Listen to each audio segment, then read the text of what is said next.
တပင်ရွှေတိအနေနဲ့ဒီအရေးဟာမျိုးသားပုံကံမှုသာဖြစ်တဲ့အတွက်ဘရင်တက်မကြီးခြီလာစရာမလိုပဲလက်အောက်ခံတက်မကြီး၄ခုနဲ့စလင်းကိုချက်ချင်းပြန်တိုက်ဖို့စေလွတ်လိုက်ပါတယ်ဒီတက်မကြီး၄ခုမှာတိုက်စင်တရားစင်မင်း၈000နဲ့စစ်တရေ9000ပါဝင်ပြီးတောင်ငူဘရင်ခံမင်းရဲ့တီဟသူပြည်ဘရင်ခံသတို့ဓမရာကတောင်ငူစီသူကျော်ထင်းနဲ့မြေထဲမြို့သားတို့ကဦးစီးပါတယ်တို့ပေမဲ့ဒီအရေးမှာတောင်ငူစီသူကျော်ထင်ကသာတပ်အားလုံးကိုဦးစီးမှာဖြစ်ပါတယ်။ဟန်တာဝရီတပ်တွေခြိတက်လာပြီဆိုတဲ့သတင်းရတာနဲ့စလင်းစီသူကျော်ထင်ကမြို့ထဲကနေအပြင်ထွက်လာပြီးစီးကြိုတိုက်ခိုက်ပါတယ်။ဒီတိုက်ပွဲမှာ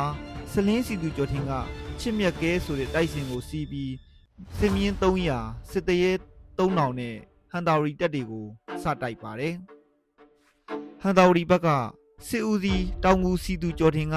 ပေါက်ကျော်စေရလို့အမည်ရတဲ့တိုက်စင်ကိုစီးပြီးတိုက်ပွဲဝင်ပါတယ်။အခုလိုဟန်တာရီနဲ့စလင်းတပ်တွေထိတ်တိုက်ရင်ဆိုင်ကြတဲ့အခါအပြင်းအထန်တိုက်ခိုက်နေကြပေမဲ့နှစ်ဖက်တပ်တွေကတိုက်ပွဲအလေကိုသာစိတ်ဝင်စားရှိနေကြပါတယ်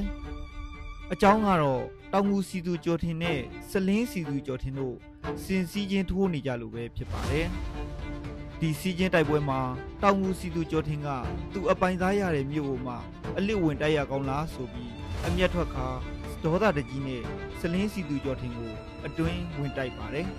အခုလိုတင်းဝင်တိုက်နေပေမဲ့စလင်းစီသူကျော်ထင်ကတော့အตาအရာရှောင်နေပြီးဟာကွက်ကိုသာရှာနေပါတယ်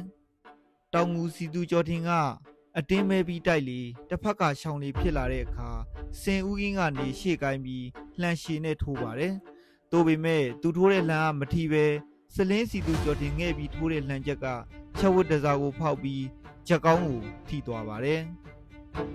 အခုလိုတောင်ငူစီသူကျော်ထင်ချက်ကောင်းထိတယ်လို့သူစီးတဲ့ပေါက်ကျော်စရာဟာလေရန်သူလန်ချက်36ချက်အထိုးခံရက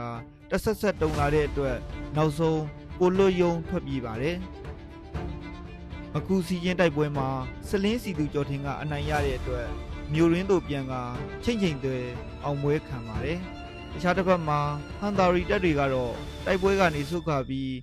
စီယုတ်ရက်မှာတပ်စခန်းချပါတယ်ဒီနေရာမှာစိတ်ဝင်စားစရာကောင်းတဲ့တစ်ချက်ကတော့စလင်းစီသူကျော်ထင်ကတိုက်ပွဲဖြစ်တဲ့နေ့မှာ